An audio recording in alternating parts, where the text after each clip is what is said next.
Hello and welcome back. It's the Andrew Eborn show, and I'm delighted we're going to go straight to the lines. And we have on line 7, I believe it's Dawn. Hello, Dawn. Good morning, Andrew. How are you doing? I am doing so well, and how lovely to see you. Tell me how you discovered us. Well, I was watching, just on Facebook, and up popped a post that you had interviewed Toya Wilcox, and I just thought, I recognise that name, Andrew Eborn. I grew up with the Eborns back in my family village, and so I started following you, and I've been going on your walks with you in the mornings on your 3:33, 4:44s and 5:55s. And I just thought, oh yeah, and just got some, all the talks that people you're chatting to, and everything you're interested in, and I just thought, oh, just give you a shout and see what you're up to. Oh, fantastic. And what I found appealing as well, when it flashed up and the research team told me, they told me you're doing something rather gorgeous called Le Salon du Chocolat, and I was naturally intrigued. So years ago I was a bookkeeper. Then I stopped that to have the children. And then when I was looking to go back into work, I saw in a local paper, it just said, do you like chocolate? And I thought, oh, yes, I do. Wouldn't it be good to go and work for a chocolate company and do my bookkeeping there? And there was a new company setting up. So I did that. I worked for a couple of companies actually for a little while. But then, of course, as the children grew up, they said, oh, Mum, can we come and help you? And can we come in the chocolate factory? And then their friends said, and other people said, oh, what's it like to work in a chocolate factory? How's chocolate made? And can we have a go? Well, of course, you can't have the public in a manufacturing situation for health and safety reasons.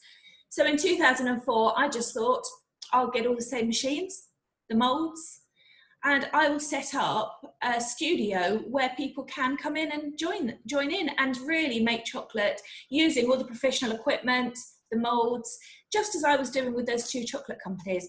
And I called myself Le Salon du Chocolat because it just sounded nicer than the chocolate room. Yeah, the chocolate room. Although Charlie did have a chocolate factory, which sounds delicious. We Yes. love all that sort of stuff. Old Willy Wonka. And there is a Salon du Chocolat in Paris, very famously, which is a quarter of a century old. They've just celebrated their big birthday. But chocolate, and I've had a number of chocolatiers who've contacted me, and it's perfect timing for a couple of reasons. Do you know why? Well, I think there's a very special day coming up, actually. It may be around the 7th of the 7th, and a certain Mr. Eborn, I do believe, a little birdie told me, has a birthday that day. Oh, these birdies, they know about their birthdays. Absolutely. The 7th of the 7th. And I'll tell you what, Dawn, I enjoy it so much that I have one every single year. Isn't that amazing? I think it's a brilliant idea. I think I might start joining you. I think it's always a joke. But what I also love is people are always asking for inspiration as to what to get me. And I thought, actually, this is a period for celebrating. We're now live. This is Canada Day, and I was just with lots of Canadians celebrating in style. The UK-Canada paper. Fantastic stuff. We had our pancakes and maple syrup, and a perfect way of starting.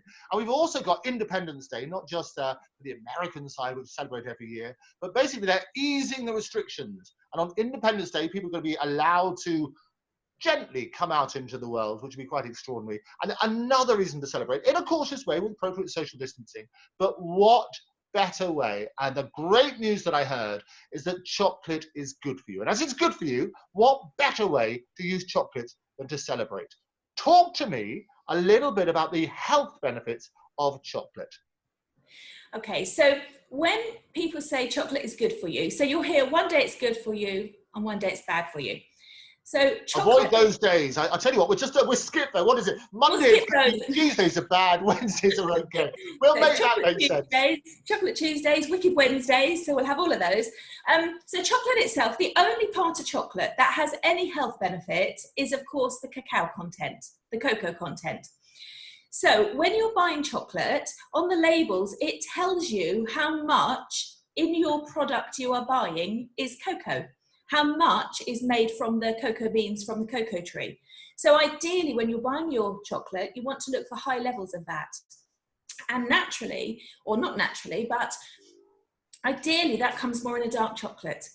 Because in a dark chocolate, excuse me, you've got really only one other main ingredient. So in the dark chocolate, it's ground up cocoa beans and a little bit of sugar added to make it a little bit more sweeter and more to suit your palate. So with a dark chocolate, if you've got high levels of cocoa, sort of 60, 70, 80, 90%, the higher the cocoa levels go, it means you've got less sugar. So a little bit of that daily, and what they say is if you had about 20 grams a day, so a couple of squares of chocolate a day off of a chocolate bar, a few chocolate buttons, as long as the cocoa content exceeds 70%, then that is going to do you no harm. So a little bit of that, and what they're saying is the benefits that you can get from eating that cacao on the dark chocolate is the fact that, first of all, cocoa contains the highest levels of antioxidants. So they measure antioxidants in ways that they measure calories. So in, say, your red fruit, you've got levels of around 2,000 antioxidants. In broccoli, levels of around 800 antioxidants. But in the cocoa bean itself, there are levels of around 14,000 antioxidants. So the bean itself is packed with that goodness. And the Aztecs, we know, and the Mayans, they used to grind up the cocoa beans with water and use it as a drink. And that drink gave them all the health benefits. They used it as a medicine. And so with all those antioxidants that are in there, they would also grind it up to a paste and add different herbs and spices. So chili, nutmeg, cinnamon. And they believed that by drinking this drink, the other herbs and spices that were added were to aid or help different ailments that they were trying to remedy. So stomach disorders, liver conditions, ground up and applied to the skin would ease wounds and sores and scalds. So the whole chocolate's been around 4,000 years. So it started off for medicinal reasons mainly. And so it was the Spanish that discovered that from the Aztecs and brought it over to Europe. And gradually over the years, we introduced sugar and honey to make it sweeter. And then, of course, milk was introduced by the Swiss in 1875. So in the early sort of 1900s, you had all the big chocolate companies that we know and love, that we've grown up with. They all sort of sprouted up, and they were actually, a lot of them were early apothecaries, early chemists. So Shrives of Bristol and Terry's of York were early apothecaries, and they were using cocoa for pleasure, but also from the reason that it was used as an early medicine and for its health benefits. Now, unfortunately, over the years, it's got heavily diluted. So gradually, as the cocoa bean itself has, huge demand for it, it's more in demand. So the cost of it has gone up. So that's driven the price up. So now a lot of the big commercial companies are diluting it down. They're putting other vegetable oils in, different sugars, whey powders rather than full fat milk powders. So it's those products that if you eat those in quantity, they're full of sugars, and you'll find you've got lower cocoa content. So that's when we say it's bad for you. Eating a bar of sugar is not going to do you any good at all, really. Nice as a little treat every so often. But really, if you can eat the dark stuff, the high cocoa content, and that's where you get all the goodness from. And I love that, the fact there are so many antioxidants. And you will know, as a regular viewer on the show, and thank you so much for watching, you will know that I attract chocolatiers. I've had the chap, Chris Dodd, who was the chocolatier for the Rothschilds. So when they did their whole range, and he's just come back, just before we had lockdown, he just came back from Peru, and he was talking about all the fantastic benefits of the cacao. And it's not, chocolate is good for you, it's the bits that you add to it, which are the bad bits, isn't it? Sugar and the milk and everything else. But cacao is fantastic, fantastic antioxidants. So we've had him talking about the Rothschilds and how he came up with their wonderful range. And also we had Tina Muller, from Denmark. You probably saw that episode. She is a chocolatier, one of the most famous ones in the whole of Denmark, and she's also an incredibly talented artist. And in 2015 discovered at a later stage in life the music of the Bee Gees. So she's a massive Bee Gees fan, but has that chocolatier thing, and she's sculptured all sorts of glorious things out of chocolate. Now tell me, when you set up your fantastic business, the objective was to not only be the chocolate factory, which is everybody's dream. You wake up as a kid and say, I want to have a chocolate factory. That's what you own. You run that now as a wonderful business to bring it where people can come along and make their own chocolate. Tell me a little bit more about what they can do in your place. So as I say, what I wanted to do was give people, I remember walking into that first chocolate factory I worked for and seeing the machines full of this liquid chocolate.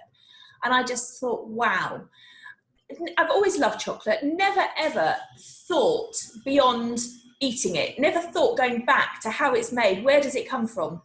So when I set up the studio, I wanted to use all the same molds, the same machines, and really give people that chance to come in and have a go themselves and use it just as I was doing. So it's really what I host is what I call experiences. So it's the chance to come in, have fun. It's not so much a class or a lesson, but of course you do learn when you're here. But you can take away from it as much as you like in terms of knowledge. You can ask questions. I haven't got any secrets with what we do. We just, or it's just for fun. Although you must, Dawn, you must have a secret. So no, there must be something which you can exclusively reveal here. What's the secret which you've never told anybody? We'll come on to the normal questions, which you've never told anybody. The secret about chocolate, what would it be? Secret about chocolate. Well, I think I'm going to have to, as we talk, think about it and think about what secret I can let you into. You're digging into those deepest, darkest regions of Peru to find out about. Before the end of this, we're going to find out about the secrets about chocolate. But okay, so they come in and they get a chance. They learn about chocolate. They learn about the health benefits, which we've spoken about. But they also get a chance, hands-on experience, to actually start moulding stuff. Yeah, so basically you can choose whether you come on a luxury half day for an experience or whether it's with children and a family and you come for a party or a workshop seasonally based. So we welcome people in and then they hands wash. Of course, we can't do that at the moment. That's the biggest downside of it at the moment because we can't, that's all been put on hold. So at the moment, what we're doing is we're just coming in a couple of days a week, making some chocolate. So we sit here and we've got some products that we locals can come and pick up, and we're trying to promote. So, but otherwise, what we've done is, and I've put my machines on today to show you. So people come in and they got their aprons, and we sit them down. We tell them about chocolate whilst they're eating it. We tell them how it's made, show them the cocoa pods. And that's a cocoa pod and the cocoa beans that are inside the pod, how it's made from milk, white, dark chocolate, what to look for when buying it, and then how it's melted, because chocolate isn't just about melting it and putting it in a mold. It's all about the right temperatures, and chocolate itself is made up of crystals. So the reason that your chocolate has got that lovely shine, it's got that lovely snap, it's got that lovely melt in the mouth moment, that's all because of the crystal formation of your chocolate, the way it's formed. Now, if that isn't aligned, if those crystals are too warm, too cold, there's not enough of them, all sorts of reasons, they get too wet, then they misalign, and that's when you get this bloom, what's known as a bloom on the surface. So a lot of people think that's harmful, but it isn't. So we teach people about the makeup of chocolate, the fact that it melts at body temperature. I mean, I think that's probably a tip that everybody knows, but they don't know they know. If you think about it, you hold chocolate, it melts. Chocolate melts at 36, 37 degrees body temperature. So in that respect, there's no need to put it in the fridge. People think, oh, I must put my chocolate in the fridge, it's going to melt. No, it isn't going to melt. Not in the UK anyway, because we don't generally get those temperatures daily. So chocolate doesn't like to be in the fridge. It likes to be at room temperature, around 20 degrees, and it's not going to melt unless you eat it or hold it or put it in direct sun, direct heat. So we sort of talk to our clients about that. And then they choose their mold. So we have different themes within our workshops. It may be we're making hollow chocolate eggs. It may be we're making solid chocolates with fruits and nuts and flavourings. It may be we're making filled chocolates with soft centres. So then we explain to them the whole process, and then we give them all the equipment that's needed and the guidance, and then we let them get on with it, and they make everything themselves. Obviously we're here to help them and show them and guide them with their flavourings, quantities of flavourings that they're adding, and then they pop them in the fridge. Again, that's the only time chocolate goes into the fridge, is when it's in its liquid state. It needs to go into a fridge to set it. So those crystals that are in their liquid state, they have to be cooled in the right time frame to lock them together to create a solid chocolate. Now, if that's done too quickly or not quick enough, you get this bloom. They mismatch, and you get either chocolate that's more like a fudge, so it's crumbly, it's grainy, it's gritty, it has no contraction to it, so you can't get it out of the mold, or it sets too quickly and it comes out more like sort of splinters, and it just shatters in your hands. So the idea is to cool it in the right way, and once your chocolate is set, then it can come out of the fridge. You just decant it from the molds, and then you've got your beautiful chocolates that have got a shiny gloss to them. They melt in the mouth smoothly, and they've got a long shelf life as well. Fantastic. And we talked about the shelf life, and you touched on blooming. I mean, a lot of people would have experienced this when they've had some chocolate and they've got this sort of white crusty thing on top of it because they've left it a bit too long in the sun. Talk to us about the science of that. What's actually causing that?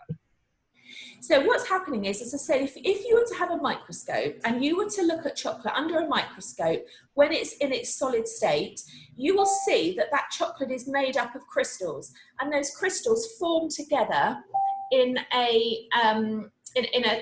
well, they form together, they lock together in a pattern, and that gives your chocolate its structure. So it gives it its lovely snap. It gives it that lovely melt in the mouth, that smooth melt in the mouth, and it also gives it its shine. So that it, when put in a mold, then it contracts and you can get it out of the mold. And if put in a mold with a shiny surface, you get that shine replicated on the surface of your chocolate. So that's the ideal situation. Now, if for any reason, so for instance, if you've got your chocolate, it's called tempering. When you melt your chocolate at 36 degrees, those crystals that are locked together, they become a liquid. So you've now got your liquid chocolate, which is fine because obviously you have to have a liquid chocolate to be able to pour it and form it into a mold. But if you just melt your chocolate and then pour it straight into a mold in that liquid state, the crystals in there are still liquid. You actually haven't got any crystals. So you have to do this process called tempering. And tempering is to get you melt your chocolate so you've got your liquid mass. And usually you melt around 2/3 of your chocolate. And what you do is you preserve the other third. So you've still kept it in its solid form. And then what you can do is you melt your chocolate, and then you start to add, once it's reached its liquid consistency, you slowly start to mix it, and you add to it the other third that you haven't melted. Now, of course, that's still got its crystals in it because they're not melted. It's called seeding the chocolate. So you're feeding back into your liquid chocolate those crystals, the chocolate that has still got crystals in. And by putting that back into your melted chocolate, what it's doing, it's cooling the chocolate down, and the mixing process is multiplying the crystals that you have added. And so effectively you are reforming crystals. So the chocolate starts to cool down. Now, dark chocolate, when it comes down to a temperature of around 33 to 34 degrees, that's at a temperature that it likes to work. And if you take it any lower, it will start to set.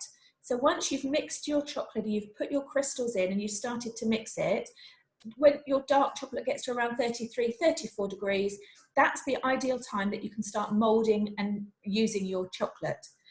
Milk chocolate comes down a little bit lower, so it comes down to around 32 degrees. And white chocolate, because it's mainly cocoa butter and hasn't got the full cocoa solids in there, comes down to around 28 to 30 degrees. So your chocolates work at different levels. You pour them into your molds, and then it goes into the fridge. And those crystals that are now in your chocolate need to cool at a reasonably quick temperature, not in a freezer, because if you put them into a freezer, the freezer quickly locks them together and it misforms the crystals. If you leave your chocolate on the side, it doesn't cool quick enough. So rather than the crystals locked together, they start to sort of cool and separate. So again, you'll get sort of a white bloom on that, because rather than the crystals locked together, they start to separate, and the butter fats, the milk fats, start to come to the surface, and that's what creates that bloom. So it can be in a number of ways. It can be if your chocolate's set too quickly, if it hasn't set quick enough. If you indeed melted your chocolate and didn't temper it at all, you just simply melted it and poured it into a mold, there would be no crystals there. And what you end up with is quite a red bloom on the surface, and that's a heat bloom. Now, none of these blooms are harmful. It's simply where the crystal structure of your chocolate has broken down, whether, as I say, it's got too hot, too cold. It might be just an age process, so you might have had your chocolate for a little while, and after a period of time, those crystals just start to break down. It's not going to be harmful. Most of your chocolate comes with a best before date. So it just means the flavor, the flavor profile of your product, and any food actually that comes with a best before date, you can eat still after that best before date. It just means the flavor, it won't taste so fresh, but it's not harmful to you. And that's the thing with chocolate. Now, the only time that chocolate can become harmful to eat is if you introduce water. So if you've, for instance, kept your chocolate in a fridge because you like to eat chocolate from the fridge and you like it cold, that's absolutely fine. But usually if you're keeping your chocolate in the fridge and you take it out, you're going to eat it yourself, and you eat it because it's nice and cold. It lasts longer. It lasts longer in the palate because obviously it's cold, so it takes a longer time to reach body temperature and therefore melt. But if you're buying chocolate as a gift for somebody and you store it in the fridge, it gets cold. And then you take it out and you leave it and it comes up to room temperature, and then you wrap it up and you send it off to the recipient.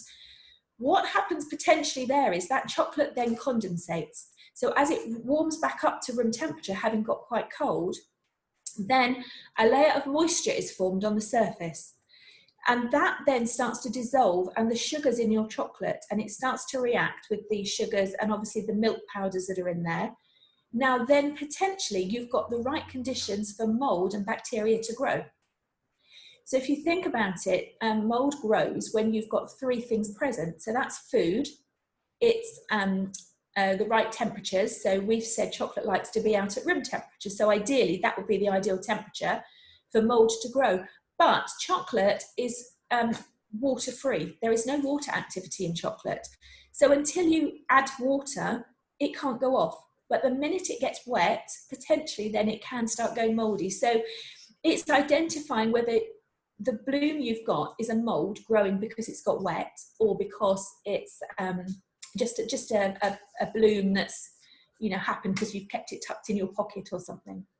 Fantastic. Oh, really good to know. When we talk about sort of sell by dates and how long it's going to last, I know it will last less than an hour in this household. So Yes. it's never a worry, Dawn, I can tell you. We're going to take a break in a bit, but coming up after the break, you're going to talk to us through the molds. You're going to show us some more chocolate and things like that. Give us some of the highlights of what we're going to see. So I'm going to show you, I've got my chocolate machine on over in the back corner. I don't know if I can show you that now. Can you see over in that far back corner? And then I've got some chocolate molds prepared on the table there. And I'm going to show you different processes, different ways that we can make solid chocolates, double-sided chocolates, and chocolates with transfers on. Fantastic. I'm going to look forward to all of that. And Dawn Shrives will also be revealing that deep, dark secret from Peru. That's all coming up in the next episode. But for now, Dawn, thank you very much for joining me. See you shortly. See you shortly. Bye-bye. Bye. So join me again in a few minutes' time for more from the Chocolate Factory. I love it. It's got to be good. We'll see you very soon. If you've been affected by any of the issues about chocolate and you'd like to find out a little bit more, well, I sympathise with you. Write to me at LOL, that's LOL, at octopustv.com. If you'd like to be a guest on the show, you're very, very welcome. Would love to have you on. Write your comments, or you have suggestions for other guests. It'll be great. In any event, don't forget to follow at Octopus TV, at Andrew Eborn, on all the usual social platforms. But for now, until next time, be good. I'll see you then. Bye.